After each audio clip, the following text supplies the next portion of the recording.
I closed up shop, got the support of all of my clients, and I packed up my bag and bike box, and away I went for the next 10 years, traveling around the world out of a backpack and a bike box, and went on that professional triathlon journey. And man, was it ever a journey? And I never regret that decision for sure.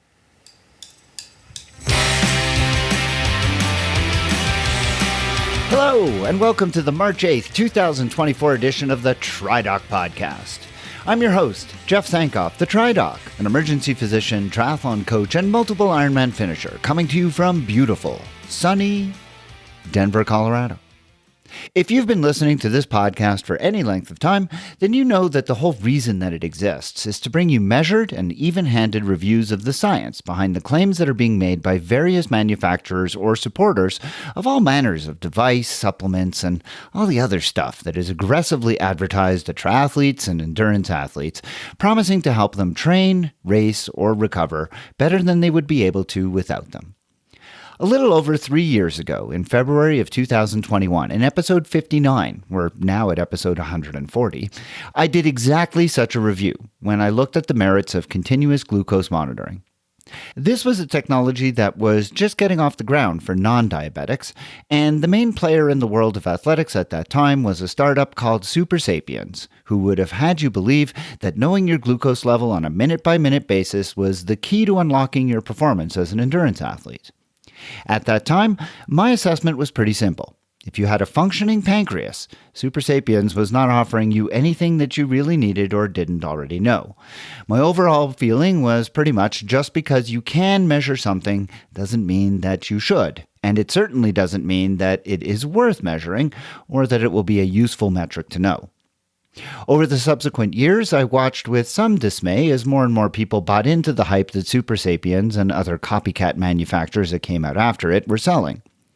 Gradually, though, I started to see something else, and that was people giving up on the tech, because much as I had suggested when I first discussed it, people thought that the numbers, while interesting, didn't really bring them anything useful, didn't teach them anything that they really needed to know, they didn't know what to do with the numbers, and they didn't really see that they were truly actionable in any meaningful way.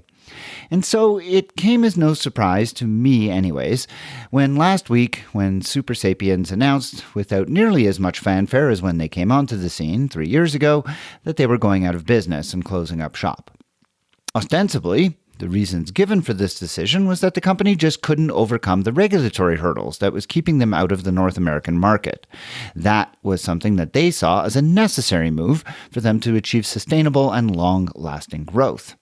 To this, I have two things to say. First, thank goodness, for once, the FDA did its job, protecting American consumers from a product that served no real purpose except to deprive customers of their hard-earned money. And second, baloney. The population of the areas where Super Sapiens was available without restrictions numbers in the hundreds of millions, billions if you include the subcontinent. There is no way that being shut out of North America's paltry 400 or so million was the linchpin to their success or failure, and if it was, well, that was a pretty poor business plan. I think the reality here is that they were selling something that people initially bought because they thought it was cool, and then they realized that, in fact, you know what?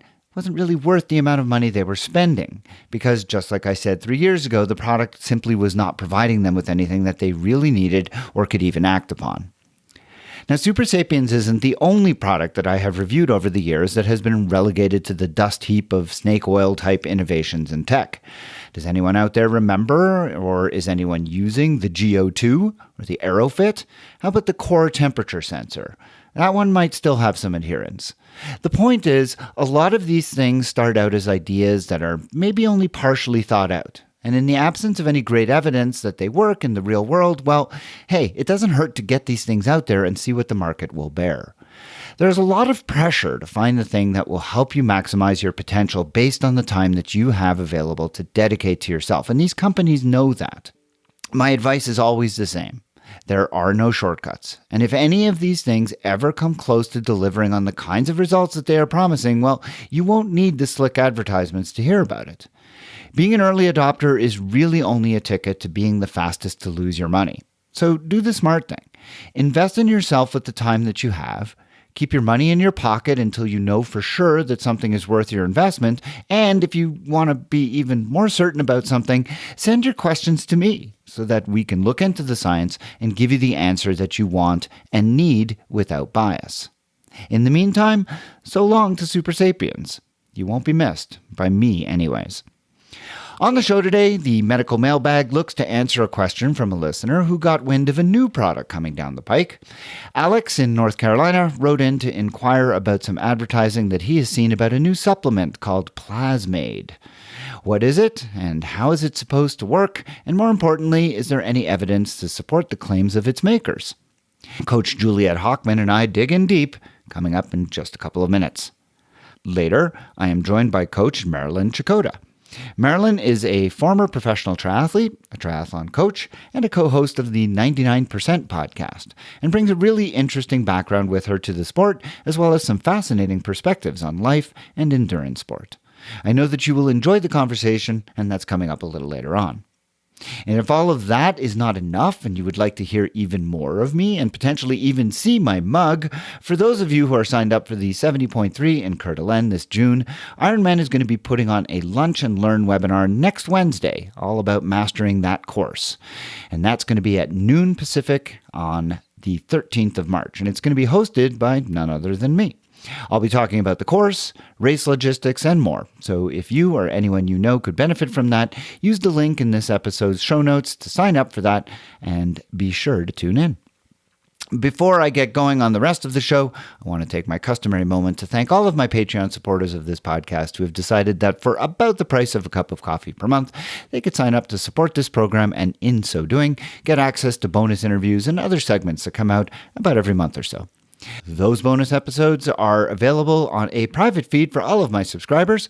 Plus, for North American supporters who sign up at the $10 per month level, they can receive a special thank you gift in the form of a BOCO TriDoc podcast running hat. So I hope that you'll visit my Patreon site today at patreon.com/TriDoc podcast to learn more about how you can become a supporter and to get access to those bonus episodes and maybe this cool gift as well. And as always, I thank you in advance just for considering.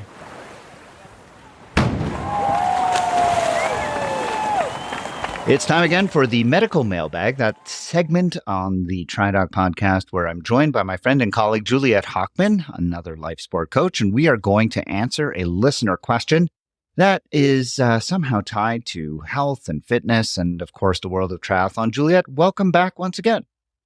Great to be here, Jeff. Thank you. Well, I understand we have a listener question, so why don't we get right to it? What is it this week? Right. So this, as you said, this question comes from one of our listeners, and he is curious about this product called Plasmaide. Plasmaide makes basically products that fuel endurance athletes, and in particular, they make gels. And they have been getting a lot of attention recently because the likes of Blumenfeld and Gustav Iden have been using them and have been promoting them. And what makes these gels unique is that they are made from a proprietary blend of pine bark extract that apparently supports inflammation balance and all these other bold claims on their website. So let's talk about Plasmaide. What did you learn about it? Are these good products for age groupers and other endurance athletes? And tell us what you think. Yeah, it's a really interesting thing because I had never heard about it. I was really excited. I'm always excited when listeners reach out and ask me about a product I know nothing about because it's an open door, so we get a chance to really dig our intellectual chops into it. So my interns and I had a good time finding some research on this, and I had never heard of this pine bark extract. Specifically, it is extract from the maritime pine. Very exciting, and it has a Latin name. You remember it. Pinus pinaster. Pinus pinaster. Pinus there pinaster. All right. So if you can somehow reduce this bark into some kind of soupy extract and put it into a gel pack, then you have essentially Plasmaide. Now, Plasmaide on their website has a lot of pretty bold statements, always a bit of a red flag. So let's just hear what they say. So straight from the website. Unleash your full athletic potential with Plasmaide, our science-backed and third-party certified adaptogen that promotes optimal blood health, boost your energy, increase your endurance, and support faster recovery to take your performance to the next level. Well, I'm sold. Sign me up. Sounds great. Right. They then Yep. go on to say, Plasmaide stimulates increased production of endogenously produced nitric oxide, which helps to improve blood oxygen and nutrient flow, reduce inflammation, and promote energy and endurance while supporting fast and efficient recovery from normal short-term muscle soreness. Now, that sentence is the one I want to spend the most time on because it's interesting. We found evidence that supports some of the claims in there, but indisputably refutes some of the other stuff in there. So I'm just going to read it again and just sort of highlight what they're saying. They're saying that using this pine bark extract in gel form increased the production of endogenously produced nitric oxide, which helps to improve blood oxygen and nutrient flow, reduce inflammation, promote energy and endurance while supporting fast and efficient recovery from normal short-term muscle soreness. Julia, do you remember we have actually recommended a product in the past that was a nitric oxide supplier? Do you remember what that one was? I do. Our much beloved beet juice. Yes, beetroot juice is a source of huge amounts of organic nitrates, which is fantastic because it is a precursor to nitric oxide. And when we reviewed it, we talked about the benefits of nitric oxide and how it does improve blood flow to muscle and improve oxygen delivery and fuel delivery. And it does seem to offer some benefits. However, at the time when we've talked about it, we've always said a couple of caveats. Number one, beetroot juice really only works for a short duration of time. And number two, it doesn't seem to work for women. Women have already a much higher amount of nitric oxide synthase in their bloodstream. They produce higher amounts of nitric oxide, so they don't seem to benefit quite as much from taking beetroot juice. However, as I've said previously, there is no harm in taking beetroot juice. It's really good for you. So if you want to try it, you should, because there's no downside. Okay, so let's talk about... Doesn't this also contain another ingredient that we're really interested in? It does. Funny you should ask. Have we had this conversation? Have we met? No. So the really important stuff that is in the pine bark extract is a couple of different chemicals. One of them is called procyanidins, and the other one is polyphenolic acids, which, as you astutely are mentioning, it can be found in another product we've talked about, and that would be the tart cherry juice. Yes, tart cherry juice, of which we are both big fans. I'm going to come back to tart cherry juice because a lot of the benefits that we see with this Plasmaide product can be attributed to both of these chemicals, the procyanidins and the phenolic acids. And so the things that we liked about tart cherry juice, you will see again here. So let's just talk about a couple of studies. I want to first talk about a study that came out that was not peer-reviewed. It was not published in a journal, but rather it was published on an online blog.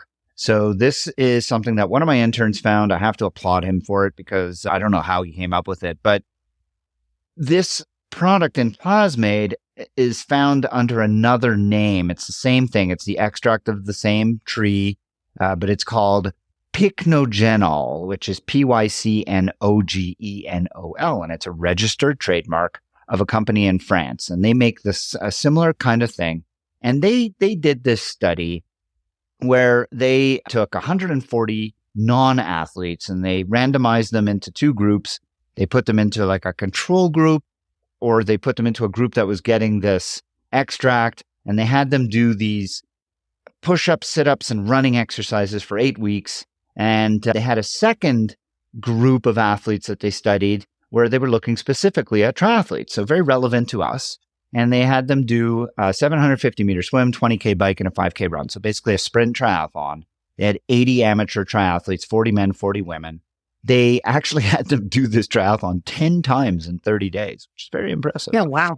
And they randomized these people into groups where half of them got placebo, half of them got this stuff, and they just sort of looked to see what happened. So in the first category of people who were the non-athletes doing these like push-ups, sit-ups, and running, what they found is that there was significant improvements in how many push-ups, sit-ups, and how long it took to run 2 miles. Like the improvements were insane. They were like double. Like you could do twice as many push-ups, twice as many sit-ups, and run twice as fast to do the 2 mile run.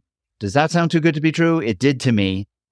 So, and then when you look at the second part, well, remember I told you they had 80 triathletes. They only published the results of 32 of them, all male. They just dropped the women altogether, and they don't tell us why. And basically what they found was the time for people to do the triathlons in the control group was about 89 minutes and 44 seconds. And in the study group, it was 96 minutes and 5 seconds. So a difference of 7 minutes. And that the group getting this pycnogenol, I can't even say it, they improved by almost 11 minutes over 30 days, whereas the control group improved by 4.5 minutes. So these are insane numbers. Now, again, not peer-reviewed, not evaluated by any other group, and not reproduced as far as we could tell. We've not seen any other results that come close to this. But certainly intriguing, right? Because it makes you think, like, oh, maybe this stuff is really a miracle. Maybe it really does work. So fortunately, we did find some papers that are actually published in good quality journals. And the first of these is really the best of them. And it's titled A Double-Blind Crossover Study to Examine the Effects of the Maritime Pine Extract on Exercise Performance and Post-Exercise Inflammation, Oxidative Stress, Muscle Soreness, and Damage. What a great title. The only thing they didn't tell you in the title is whether or not it worked or not. I'll save you that. I'll let you know. Basically, what they did is they took 20 healthy, regularly exercising college men, only men in this study. They randomly assigned them to the pine extract or placebo. They had them do these training over a period of time with a test before and after. They then gave them a washout period, had them cross over. So if they were in the placebo in the first group, they then took the stuff in the second evaluation and vice versa, which is this kind of crossover study is a really, really high quality one because it means you're using the groups as controls for each other, but you're also using people as their own controls because people get the experiment and the placebo. It's a really good study design. Yeah. Anyways, I'll just cut right to the chase, which is there was no significant difference detected in either group in terms of how much oxygen. So their VO2 didn't change at all. There was no difference in performance measures such as power or time in the cycle ergometer test that they did. There was no significance detected in terms of oxidative stress at 24 hours in terms of all of the markers of distress. And there was also no difference in any of the markers of cellular breakdown, which would suggest that using this stuff didn't change how sore someone should be based on whether or not they had breakdown of muscle. They also did this really cool test where they applied this device onto people's legs and it would squeeze them to a set amount and the person would report how much pain they had and there was no difference. So people had exactly the same amount of muscle soreness. The only thing that this stuff seemed to affect was a particular marker of oxidative stress at 48 hours after the test, the cycle ergometer test. And this is a chemical called malonaldehyde. And that seemed to be less if you used this stuff versus if you didn't. That was it. That's it. And we found numerous other studies. Yeah, we found one other study that I think was positive. But just to be clear, this study was very clearly negative. No benefits on performance, no benefits on muscle soreness, no benefits on recovery. There was a benefit, however, on oxidative stress at 48 hours after the test. We did find another study that looked at the French product pycnogenol, which is again the same thing. And they looked at the nitric oxide question.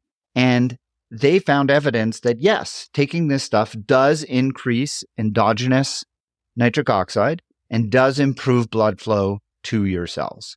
They did not, however, find any improvement in performance, nor did they find any improvement in cellular markers that would suggest a decrease in muscle breakdown or an improvement in recovery. So if we go back to that sentence that I started off with, right? Plasmaide stimulates increased production of endogenously produced nitric oxide. Yes, we found that, which helps to improve blood oxygen and nutrient flow. We found that as well. Reduce inflammation. Sort of. Now, the reducing inflammation has nothing to do with the nitric oxide. It has to do instead with those polyphenolic compounds that we talked about for the tart cherry juice, and we're going to come back to in a few minutes. They then go on to say, promote energy and endurance? Nope, absolutely not. We found evidence completely to the contrary. and supporting fast and efficient recovery from normal short-term muscle soreness. Well, we found nothing to suggest that there is any improvement using this material or using this pine bark extract that supports fast and efficient recovery, nor did we find anything that says that it diminishes muscle soreness. Now, to be fair, they don't say that it diminishes muscle soreness, but they suggest it in other places on their website. It's a product that has a lot of those red flags we talk about. When I talk about evaluating a product, I say you should go and look at their site. And do you remember the things that I always say, Juliet, to look for? Well, if it's a super glitzy marketing site, if the studies are actually published with the links on the site, so you can go and look at them. If they're peer reviewed, as you commented, you just have to sort of like go in with a little bit of like you're looking for them to be wrong. Yeah, you have to be skeptical, right? I mean, because they're trying to sell you. Yeah, you have to be skeptical. It's buyer beware, right? And so I always say if it's a glitzy website, that means they've put a lot of money into trying to distract you, so that you definitely want to pay attention to that. Heavy on endorsements, low on actual science. And this website is very big on endorsements. In fact, on their front page now, they have this announcement that they've teamed up with Santara Tech, which I wasn't familiar with, but you are, right. Juliet. What is Santara Tech? Yeah, it basically looks like a incubator put together by Gustav Eden and Blumenfeld and their coach to test new products. It's all about promoting technology in the endurance sports space. And because those are such big names right now, basically any product that can be part of this incubator is going to get a huge lift because of these three individuals and how well they're known in our sport. And so they're testing bikes, they're testing wheels, they're testing nutrition, they're testing everything from glucose monitors to heart rate devices, the whole thing. And so it really benefits a company like Plasmaide if they're associated with these guys. And of course, I'm sure that those three get a lot of free product and probably some cash as well for allowing these. I'm sure they're getting cash. Absolutely. And that's the question, right? It's like, listen, more power to Eden and Blumenfeld, right? I mean, this is a short career. They might as well take as much as they can, and endorsements are harder and harder to come by. Why not create your own? So good for them for coming up with this. I'm sure that Santara Tech is really just a means for them to get companies like Plasmaide to come to them with a chunk of change, and then they get the endorsement. They get Eden and Blumenfeld very prominently featured on the website as it is. And going back to what I talk about at the red flags, slick website, very heavy on endorsements. Mikey likes it type of stuff. Right. Big, bold claims that sound too good to be true. And then no science, none. There's no science on this website whatsoever. They don't link to a single article. And it's interesting because we found some articles that actually back up some of the claims that they're making, just not to the degree that they are. So we talked about the importance of those polyphenolic compounds. And you and I have discussed tart cherry juice in the past, and we have actually recommended it. And I think it's important to talk about why, or distinguish why we like tart cherry juice and not this product, which also contains some of those same compounds. The main reason is tart cherry juice offers more than just the polyphenolic compounds for antioxidation. The big thing that we talked about when we reviewed tart cherry juice was the fact that it was very high in melatonin. And we both reviewed the papers that talked about how taking tart cherry juice at night really improved sleep. And you and I both have tried it, and I continue to feel like it's benefiting me if I take it. If I don't take it at night, I know it's. I realize the next morning that I forgot to take it. Are you continuing to see benefits from using it at night? Absolutely. I've actually been taking it religiously. The what is it, 2 ounces a day? Is that right? Whatever the prescribed amount is, a little bit in the morning, a little bit at night. And yeah, I'm almost kind of religious about it. I'm really enjoying its benefits. I'm definitely sleeping better than I have in the past. Yeah. And we said at the time that even if the antioxidant stuff wasn't legit, we would try it for the sleep. And then after a month of trying it, both of us felt like we were sleeping better and we would stick with it.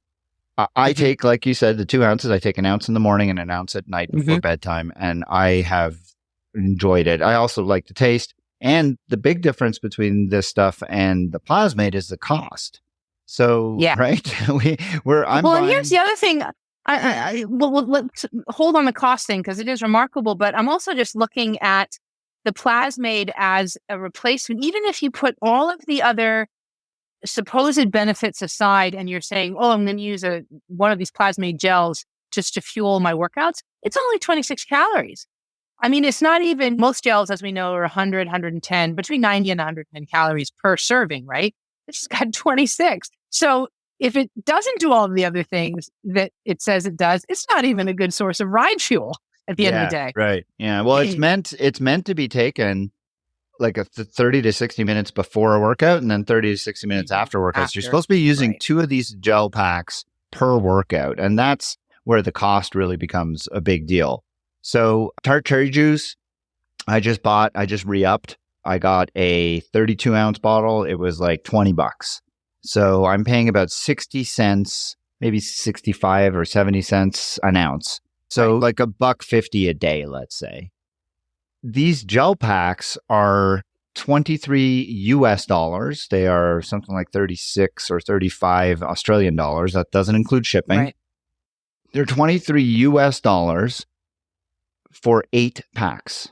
So that's $23 for 4 workouts because you're supposed to take one before and one after, according to them. Yeah. I mean, you could, I'm sure, change that and do even if it was 8 workouts, it's still $23 for 8 workouts. I mean, that is a very, very significant cost difference. And for benefits that you can find in other products, beet juice will get you to nitrates much cheaper. Tart cherry juice will get you the polyphenolic compounds and the bonus melatonins for significantly 100%. less. I am not suggesting that Plasmaide doesn't do some of the things they claim. I want to be clear about that. We found evidence to support probably half the claims that they're making. I will say that they have on some of their product pages, like if I go to the actual page for one of these gel packs, then they start talking about things like improved immunity and improved sleep and improved focus. And that's, I'm not sure where that's coming from. It's not mentioned anywhere else. So we saw no evidence to support any of those things. I think those are just kind of sales technique things. They're picked out of thin air. Mm-hmm. But tart cherry juice, which is not heavily promoted, not heavily advertised because it's a lot cheaper, offers definite improvement in sleep recovery. We didn't find anything that says that it improves your endurance or your energy, but if you're sleeping better, probably going to be a little bit better off.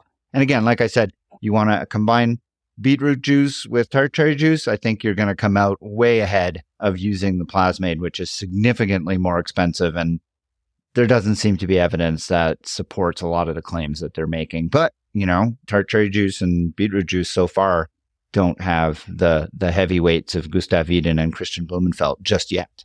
We'll see. Not yet. Never know. Yeah. All right. So it sounds like net, we're giving it thumbs down on Plasmaide.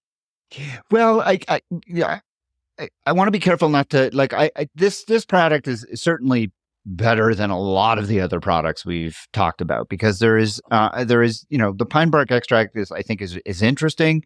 There is definitely evidence to support some of the claims. I think the Plasmaide itself is a product that I wouldn't buy. I wouldn't tell someone to buy because I think it's just too expensive.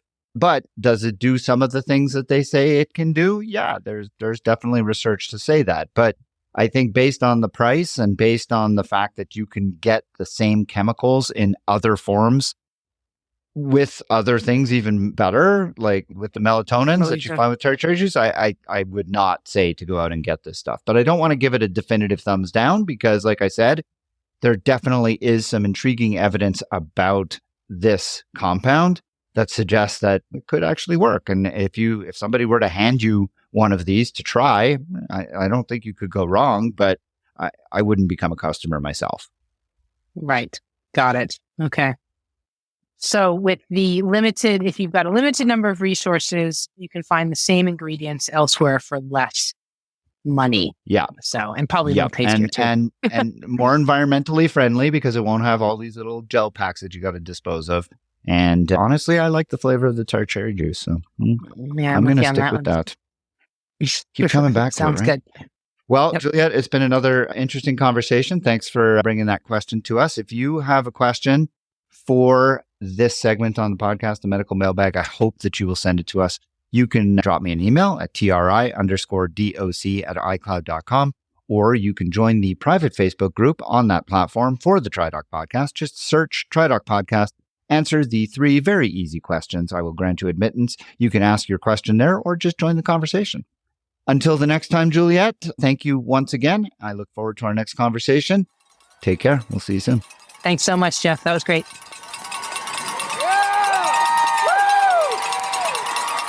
My guest on the podcast today is another Canadian, and that, of course, brings me great amounts of joy. Marilyn Chychota is a former professional triathlete. She is a triathlon coach and a co-host of the 99% podcast, a program that's dedicated to the big picture ways to get faster and develop as an athlete. Marilyn works with athletes all over the United States and globally. She has been involved in elite sports since she was 9 years old, and her resume includes not only the career stops that I have already mentioned, but also professional competition in cycling and, of all things, equestrian show jumping. She became a professional triathlete in 2003, racing to podium positions at Ironman events around the world, including a victory at Ironman Malaysia in 2004. Currently, she runs Marilyn Chychota Coaching and is based out of Tucson, Arizona, and I'm really pleased to welcome her as a guest on the TriDoc podcast today. Welcome, Marilyn. Thank you so much for having me. It's a pleasure to be here. I feel honored. Well, I have a whole bunch of questions. Number one, though, I have to know equestrian show jumping. I have a couple of friends whose kids do this. I always marvel at it because I cannot believe how much it costs them to keep their kids doing it. That's number one. But number two, as an emergency physician living in Denver, where we have quite a bit of horseback riding in the area, I see some of the dramatic consequences of falling off a horse. But tell me, how did you get into equestrian show jumping? How far did you go with it? And why did you change? Yeah, so it's a great sport for sure, and not a lot of people are familiar with it. So equestrian show jumping is that sport where you go over colored jumps in a ring and you're trying to get around the course as fast as possible with time and faults. So no time, fastest time with the least amount of faults wins. And I grew up in a small town in southern Alberta where there's a lot of rodeo and cowboys. It's a real farming community. I fell in love with horses through a friend. My mom was quite strict and said, no way is my young girl growing up around cowboys. So if you want to ride horses, you've got to do English. And there's different disciplines of English. And for me, the dressage side of things with English wasn't quite as thrilling and exciting enough. So I took to the jumping side of things. And that was when I was 9 years old. So really young. And I did that from 9 years old till I was 26 and went through all the stages of elite sport with show jumping and competed right up to a Grand Prix level. Ended up becoming a assistant trainer quite young to a well-accomplished trainer in Calgary, Alberta. And then branched off and opened up my own stable by the time I was 20 years old and was a young trainer with 30 horses and riders that competed on a national level. And that's what I did. I did that. That was my career. My whole life really was dedicated to that competition arena. Literally, horses was everything. Training horses and then training horses with riders. So there's a lot of evolving parts in that sport. And my motto, if you go on my website, is never die wondering. And because I had grown up in the sport of show jumping, it was a passion and my love. And I certainly could have lived a great life in that industry for the rest of my life. I still love it. But I kind of wondered what else was out there. What else? What else? What if and what else? And I got into the fitness a little bit. I ran a little bit of track and field in school. I got into a little bit of lifting weights in the gym, just as a side hobby. I had started running a few 5 and 10Ks with my sister, and the gym that I was going to had some triathletes in it, and they saw me always on the spin bike, and they said, "Do you know how to swim?" And they convinced me to join the local University of Calgary Triathlon Club, and I was sort of doing that as a hobby, but show jumping is a full-time gig, especially when you have your own stable. I mean, it is 24/7. And so I was just loosely dabbling in it starting in 1999. And then I got the bug and I just wondered, I wonder if I could give this a go as far as I was still pretty young, mid-20s. And I wanted to know I wonder if I could really give this a crack and make something of it. The races I had done had gone quite well. I had been placing in the top 3. I had not done an Ironman yet, but I was associated with a really, really great group of people, a world-renowned coach who raised me in the sport, Scott Molina. He's pretty legendary and famous. And I was fortunate enough to have him as my guide right from the beginning. And I said to him, this is what I want to do. What do you think? And he said, let's go for it. And so I sold everything. I sold my business. I had a full-time assistant at that point. I've sold my business to my full-time assistant.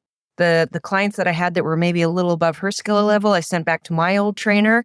I closed up shop, got the support of all of my clients, and I packed up my bag and bike box, and away I went for the next 10 years, traveling around the world out of a backpack and a bike box, and went on that professional triathlon journey. And man, was it ever a journey? And I never regret that decision for sure. So not sure if that's the answer you're looking for, but that's the broad paintbrush of that story. That is the most interesting answer I have ever gotten. Oh my goodness. That was not what I was expecting. Right. Holy smokes. Wait, okay. Now I need to back up a little bit because that was incredible. So you were in your mid-20s, you had built this enormously successful barn with all of these horses. You're training all these people. And then how in the world did you end up with Scott Molina? Well, in Canada, so because as I started dabbling in triathlon, I immediately became a fan of the sport. I'm a sports fan when I get involved in things, and I dive into who's the best. And there's groups of us from Calgary who would go out and watch Ironman Canada and stand and cheer. And I used to watch it and think, holy, good Lord, this is far. Who would ever go this far? That kind of thing. And at the time, people might remember a gal named Lori Bowden, who was just a tremendous long distance triathlete. She won Hawaii. She won. I am not afraid to say that I have a long-standing crush on Lori Bowden, and I have tried for ages to get her to come on this program. I had Heather Fuhr on the show, who's good friends with Lori, and unfortunately, Lori has not come on. But yes, go on. Oh yeah, so you speak my language. Heather Fuhr was another one of those. Natasha Badman, those. But in true Canadian roots, I'd go to watch Ironman Canada, and Lori was just. She was a inspiration to me. She was absolutely incredible. I used to watch her and think, oh my God, who could go that far and that fast? And in true Marilyn fashion, because I'd been raised in elite sport and I knew how the basic principles and process of becoming elite in sport. And I have a real theory on that once you do something well once, you can apply the same principles to pretty much anything. And you can get yourself on a trajectory that's successful. So one of them was, okay, you find someone who's doing what you want to do really well. And I always look, well, who's the best? And she was one of the best right now. And I reached out to her and she was very friendly. Canadians and triathletes are very friendly. She was very friendly. She told me who her coach was at the time, which was Scott Molina.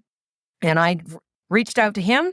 And you never know, you might do these reach outs and no one ever replies. It could be a big black hole that you reach out to. But fortunately, Lori did reply. She knew who I was from the little bit of racing that I'd been already doing. Scott replied when I reached out to him. And I told him that I found him through being with her. And it just sort of went from there. And so I think just not being afraid to, I think those steps are important, right? Like they say with anything, when you're trying to find a mentor and you're trying to be good at something, as you find out who is the best in it. And then you got to take a gamble on yourself and reach out to those people, or at least try and get as close to the mentors that you admire and say, how do you do this? You're obviously really great at this. And so how do you do this? And I wasn't, and I'm still not afraid to take that approach. And I think that what's the worst that can happen, right? Someone says no, or they just don't answer. And so I think that was really just important. And I was fortunate that they replied. I'm just going to say that I'm very familiar with both of those other outcomes because I get a lot of no's or not answers, but you really, I'm very impressed. That's pretty great story. So you in your mid-20s, I mean, I guess that's the age where you're still feeling pretty adventurous and you're not going to kind of like settle into what you have and you're most likely to take a risk like that. And obviously it paid off. I mean, you were able to fund the next X number of years that you could travel and train and become the athlete that you were, which is really phenomenal. That's just a great story. Yeah, I love it. Tell me about professional cycling. Yeah. So when I did get into triathlon at the very first stages, again, in my nature, I would find things like where can I find the biggest improvements? And in Canada, there was always this cycling group. There was some Canadian cycling coaches that they would run a camp in Penticton. And Dan Prue, who is still really big on the Canadian cycling side of things, he was back then as well involved with the National Federation. He ran these great cycling and triathlon camps in Penticton. And so I signed up for one of them. And I thought this will be a great way to really elevate my learning curve and my cycling. And again, find places to go that you're going to learn as much as you can and throw yourself in the mix. And so I found that camp. I went to it, and at the time there was a team, a professional men's team called 7-Eleven. I'm dating myself with all of these names and teams and stuff, but people can look them up if they want. There was a rider on that team. His name was Ron Heyman. He joined the camp, and Dan at the time was just putting a women's team together out of Victoria called Opus. It was a professional women's team. And when I went to that camp and they saw me ride, I was really new to the sport, obviously. And they said, would you ever consider doing just bike racing, professional bike racing?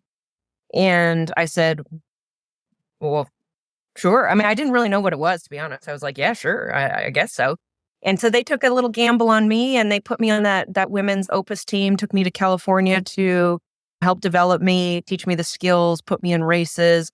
And so the story went on from there is that I really took to bike racing. I really liked it a lot, but I love triathlon as well. And so it became basically to this day, since the early 2000s, a balancing act of, and I used to write about a lot of doing professional bike racing as well as long distance triathlon. There really isn't a whole lot of people that do that. And there certainly wasn't back then. There's always a battle between triathletes and bike racers, number one. And neither one really understood each other's sport. And let alone if you ran, it was hard to have that top end to bike race well.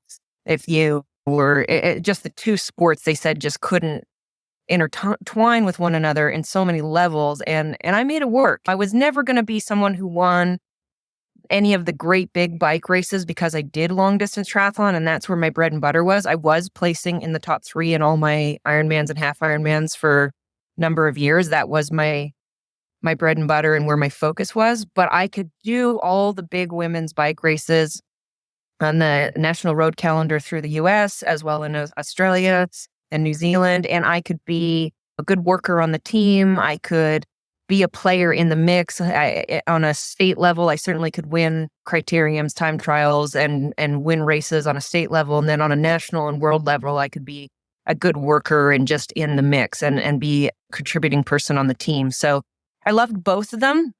And triathlon became my bread and butter, but the bike racing was still a passion and a love. And so I was able to balance the two really nicely. Did you ever race the Ironman in Kona?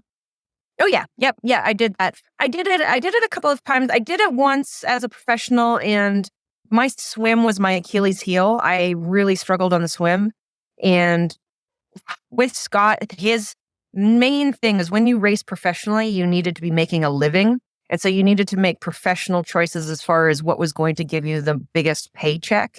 And for me, I went there and I was dreadfully slow in the water, which I was really exposed in a race like Kona. I rode very well, rode myself, I think, up into 4th off the bike. I jumped off in 4th off the bike.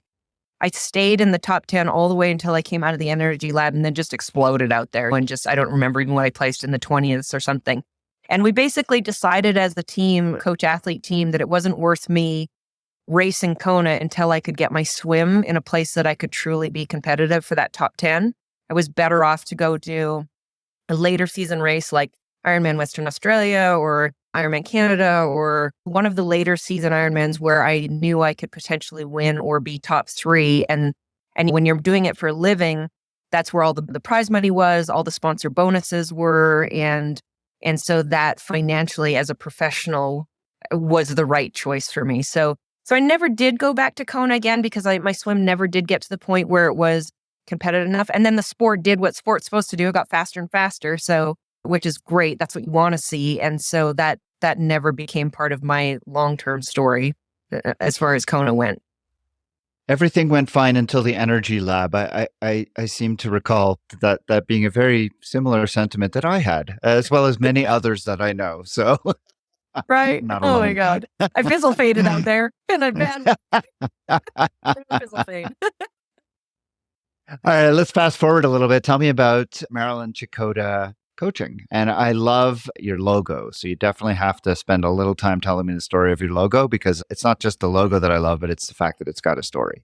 Thank you. Yeah. So when I decided I've been a coach my whole life. Like I said, I had the show jumping stable. So in show jumping, I started teaching some form of sport when I was a child, really alongside the trainers and day camps. And so as I evolved through triathlon, I knew I wanted to give back to the sport, and coaching was my passion. And it's literally coaching is what I've done my whole life. And so as I was coming towards the end of my career at racing professionally, through my career, I got very well connected with a great group of people, Gordo Byrne and the Endurance Corner group. They're like family to me. They took me under their wing. And for 12 years, I worked under the Endurance Corner banner. And so all of us worked independently, but under that banner and as a team. Gordo Byrne, Justin Dare, Alan Cousins. There were several others that came and went under that banner that are just amazing coaches, athletes, and humans all together. And so just great mentors, great friends, great resources, people that guided me through not only the business side of things, but coaching and so many opportunities. And Scott was part of that as well. And so from there, as 12 years goes by, that's a long time. And everyone was sort of cutting to a point where they wanted different things for their life. They asked me, because I had sort of the biggest hand in things at that time when they were all starting to want to transition. They asked me if I wanted to purchase the brand. It didn't make sense for me to purchase the brand. And it wasn't for sale for anybody else. They said, we will sell this to you or maybe one other person in the group. But other than that, it will just remain as it is. And they encouraged me. They said, Marilyn, you're ready. Like, go out on your own. You need to do this. And like I say, they're all still to this day mentors and good people in my life. And I'll be honest, I was terrified. I didn't know if I could do it without them. This was a group that really, we did this together for a long time. And I was like, man, I don't know if I can do this on my own without you. And they said to me, we will have your back, and anything you don't know, we will continue to teach you. And we will push you, and we're here for you. And every single one of them was. And we did that transition really nicely. I started MCC and they had my back. They still do to this day if I needed them, but we were along. I need them less and less. Usually I ask Gordo like investing questions now in my mid-40s more than I do about business on triathlon. But yeah, so I started it, and then, it's gone great. They were right. I couldn't have asked for any better. It's been amazing. Being raised under them, it forced me right from the start. I just had a really great foundation, and I have great clients and athletes that I work with. And when I was looking for a logo, I wanted something that meant something to me.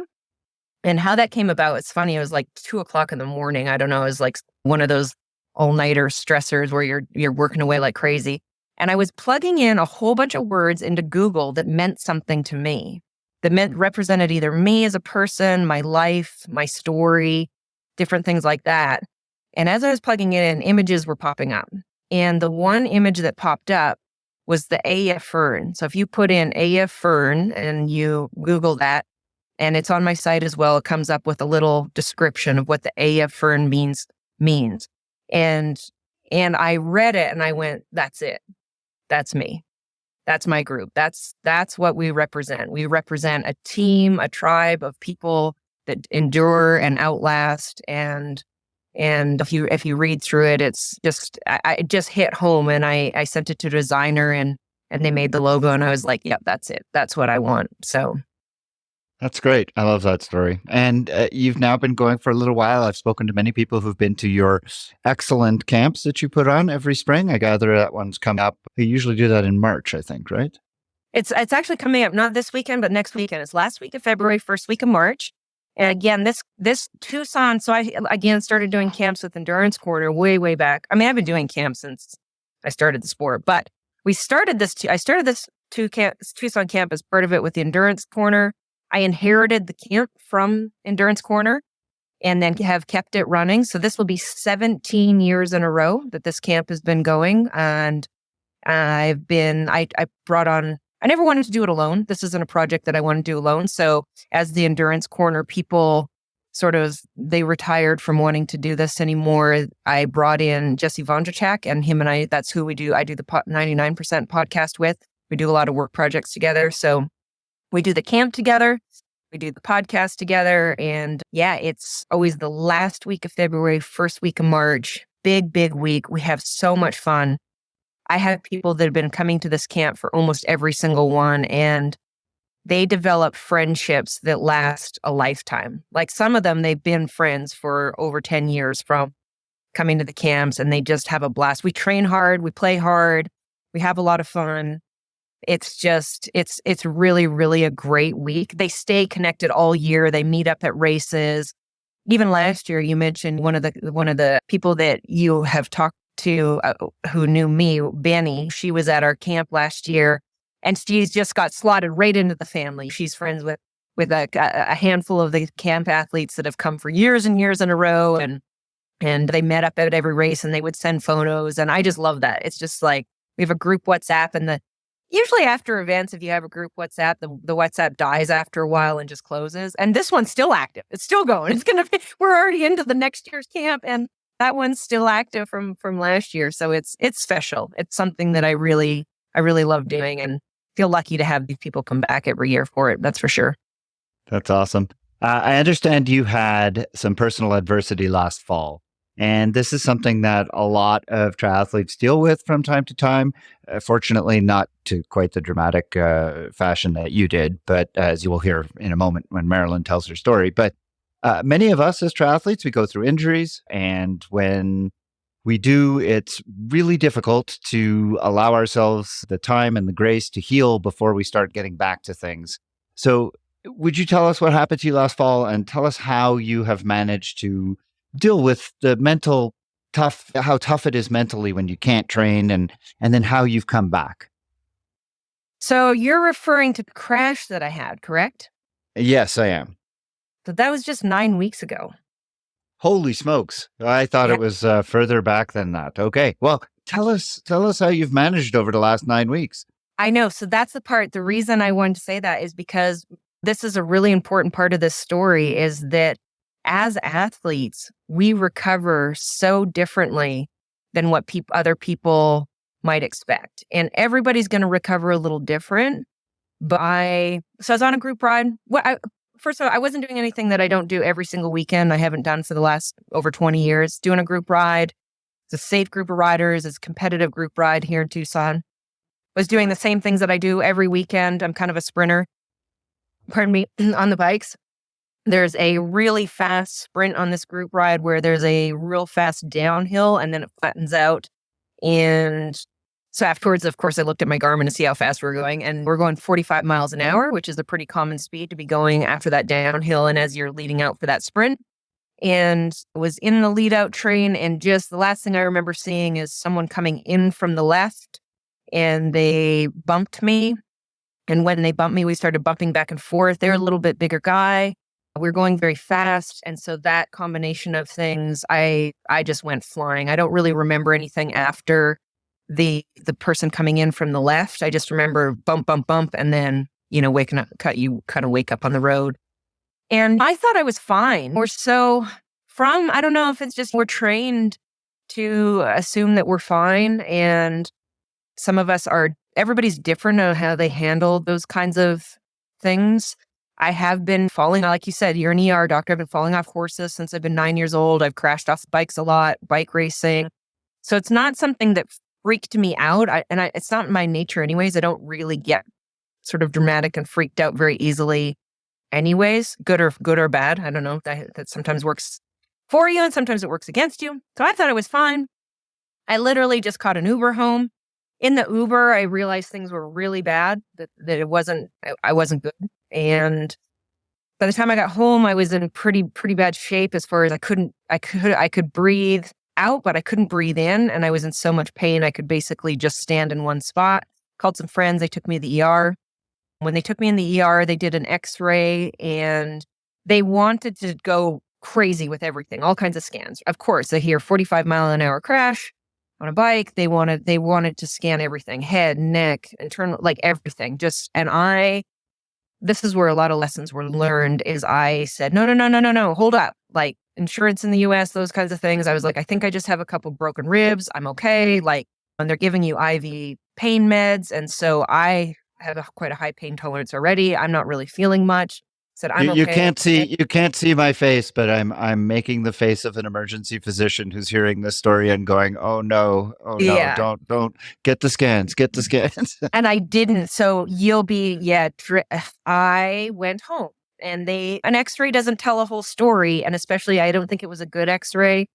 So what they didn't find was that from an x-ray, and it was my fault. I went home, and in the end, so as I walked around for a whole week and things obviously got progressively worse and breathing got harder and harder and symptoms increased more and more. I had 3 broken ribs and a punctured lung. And because of that, the lung collapsed completely over a week. I had that like crackle skin and all through my back and my neck and breathing, just sitting around. I sounded like I'd run a 5K and I was like, this isn't right. Like I was living my normal life. That's the thing as athletes, we think, something seems off, but I think I'm okay. I was trying to spin on my bike on the trainer. That wasn't going well, obviously. I was trying to live normal life and I was like, something's not right. Nothing, no splenic injuries or liver injuries though. No. And so I went. Fortunately. I had a friend who was a doctor and he sent me I said, something's not right. And he sent me for a follow-up x-ray. Got the x-ray. As soon as they got the x-ray, called me. He said, Marilyn, you need to go to the ER like right now. And I was like, what? And he's like, no, you need to go immediately. And I was like, hang on, let me take a shower. Anyways, so I go on. Yeah, exactly. I was like, well, I've been walking around like this for a week. I think this is going to take a minute. At least let me have a snack and a shower. So I go up to the ER. They redo the x-ray. Of course, they find the lungs completely collapsed and they do everything just sort of went from there. And they put a chest tube in, plated the lung back up. I was in the ER overnight. Then I was in the hospital for 4 days. Everything healed great. Just as a doctor, it takes the 4 days for all the fluids to drain and then the lung to stay inflated and the hole to heal and all of those things. And then they sent me home and gave me specific instructions. I have a really great, he was part of the Endurance Corner crew as well. Dr. Jeff Schilt, he works with a lot of athletes, sports medicine doctor, really great connection. He had this injury. He's known me my whole life as an athlete. And I got in touch with him. He gave me some guidelines to go by because he knows that when you leave, they say, well, let pain be your guide. And they're like, well, hang on a second. This is obviously not a very good guide for this person because our interpretation of pain as athletes, we're used to being really uncomfortable. And we're used to what is necessarily pain to someone else is just like, it's not, we all interpret it differently. And depending on what you've been through in your life, your interpretation of actual pain can be different. And that's not the same for even every athlete. For me, it wasn't a good guide. For me, the indicators were I can't breathe. So I can't breathe was my indicator, not I'm in pain, because people say, well, 3 ribs is pretty painful. And I said, yeah, it was pretty uncomfortable if I sneezed or something for sure and getting in and out of bed. But to me, I was like, this is an expected amount of pain. So the recovery's gone great. I was the common theme with me as a human being is I was very proactive, contacted the right people, contacted a coach that had been through this, contacted a doctor, obviously Dr. Jeff Schilt, who'd been through this, my doctors that I knew I needed to see follow-ups, got a really good proactive plan right from the start. And as soon as I could, I started following the plan to get myself back. And I'm only 9 weeks post crash, and I would say I'm back to full. I still a little bit. Sometimes if I take a big deep breath, it feels not quite like I can feel a balloon. I still cough a little bit. I still have a tiny bit of like tightness in a couple of ribs in certain things. But other than that, I'm back on the group rides. I'm back weightlifting. I'm back doing. All right. Clearly I asked the wrong person this question. Because what I wanted to hear was, it was hard, it was difficult, but these are the things that I employed to get through the difficult times of waiting to heal. No, Yeah, you got it on your bike with a pneumothorax. it was. But here's the thing. I think the important lesson in all that is that it's the approach and the mentality, right? Like people said to me the first time I came back on a group ride. So there's baby steps to it, right? The first group ride I went back on was a very small group of safe riders that I knew they don't ride aggressively in a race manner. And I just followed some wheels for half of it. So mentally, I was like, all right, I'm going to put myself around people right away. I have the attitude of you have to decide at a certain point when you have an accident like that, do I still want to do this? And if the answer is no, that's okay. You don't have to. Nobody's forcing you to do this. So if the answer is no, that's all right. That's your answer. That's up to you. But if the answer is yes, I still want to do this, then you need to go ahead and just take the steps accordingly to put yourself back in a position to do that. And that doesn't mean just throwing yourself in too deep too quickly, because that can be really terrifying and can even delay the process because now you're even more scared than you were. However, if you go with the idea, like I'm making this choice, this is definitely something I want to do, and you take steps to doing that. So like I say, first step was, I rode the trainer for the first period of time. Once I got cleared from the doctors to go back out on the road, did a little bit on my own on the road. Once I was comfortable with that, I went to a very safe group for half of it. That was about mentally what I could handle. Then I did that again, but for the whole ride. Then I went to a little bit more peppy, spicy, racy type group, did half of it again. Then another week went by where I took a little break from that, went out on my own. And then I went back on like a very, very spicy group ride where I know it's a safe group that I really like. And everyone there is my friend and they knew what had happened to me. And so I had lots of support around me. And I wouldn't be lying if I didn't say I wasn't a little spooked. Of course I was.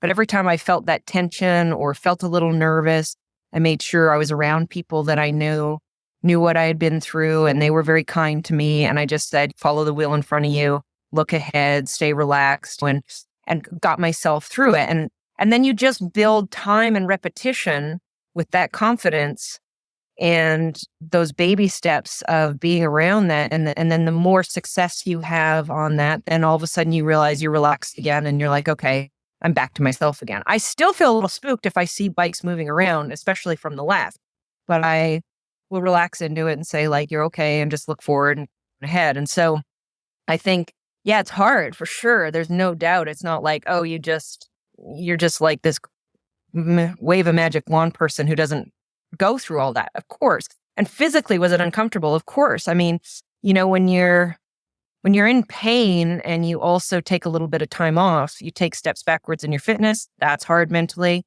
You're in pain already, so you're managing that. However it is that you feel pain, but it's still there. You're also removed from your normal routine and your friends and all of the things. So you have to watch yourself emotionally and mentally that you don't go down any rabbit holes, and set up I call them good guardrails to make sure that you stay on track as far as environment and people and mental energy and all of those things. So I think those are important, and they're definitely intentional steps to make sure that if you go through this kind of thing, that you, number one, get on it right away, all of those. And then no matter how you feel, just keep showing up for each one of them. And then before you know it, you grab this traction and you're okay. And then you're someone who's like 9 weeks and everyone's like, holy crap, you were in the hospital 9 weeks ago and you look great. And it was all very intentional. Every step was intentional to make sure that that happens. Yeah, I think the intentionality of it is really the most important piece.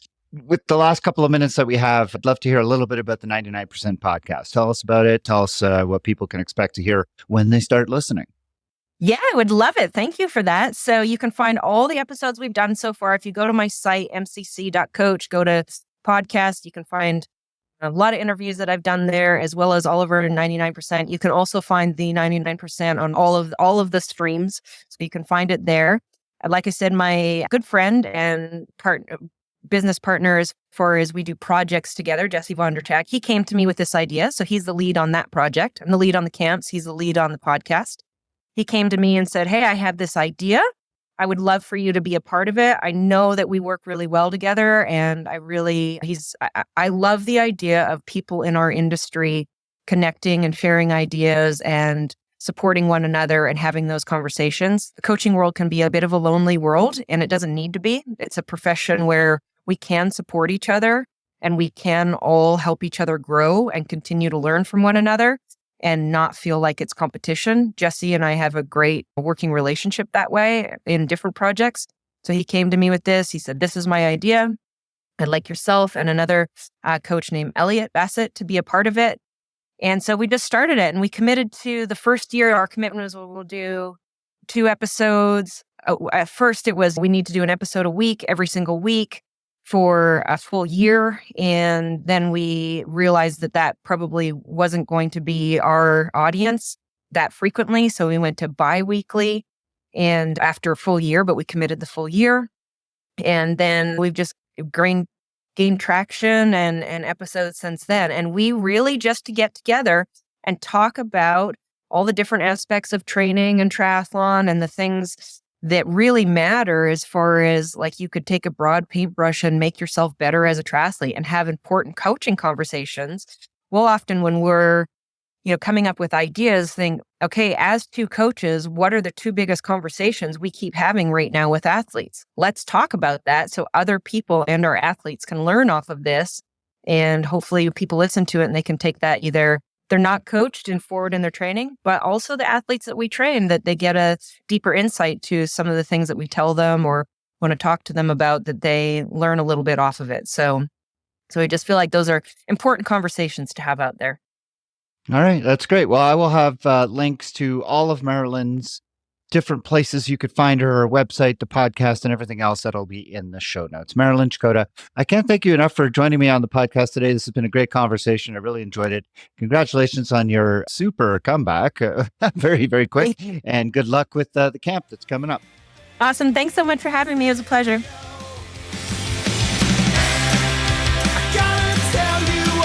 And that's it for another episode. The TriDoc podcast is produced and edited by me, Jeff Sankoff, along with my interns. I'm Agent Johnson. This is Special Agent Johnson. Oh, how you doing? No relation. I'm Jeff Sankoff, the TriDoc. I'm in charge here. Not anymore. Those interns are Ian Johnson and Ben Johnson. You can find the show notes for everything discussed on the show today, as well as archives of previous episodes at tridocpodcast.com. Do you have questions about any of the issues discussed on this episode, or do you have a question that you'd like for me to consider answering on a future episode? Send me an email at tri_doc@icloud.com, or join the private TriDoc Podcast Facebook group on Facebook, and you can submit your questions there. If you're interested in coaching services, please visit tridoccoaching.com or lifesportcoaching.com, where you can find a lot of information about me and the services that I provide. You can also follow me on the TriDoc Podcast Facebook page, TriDoc Coaching on Instagram, and the TriDoc Coaching YouTube channel. If you enjoyed this podcast, I hope that you'll consider leaving me a rating and a review, as well as subscribe to the show wherever you download it. And of course, there's always the option of becoming a supporter of the podcast at patreon.com/TriDoc Podcast. The music heard at the beginning and the end of the show is Radio by Empty Hours and is used with permission. This song and many others like it can be found at ReverbNation.com, where I hope that you'll visit and give small independent bands a chance. The TriDoc Podcast will be back again soon with another medical question for me to answer and another interview with someone in the world of multisport. Until then, remember 1121 and train hard, train healthy.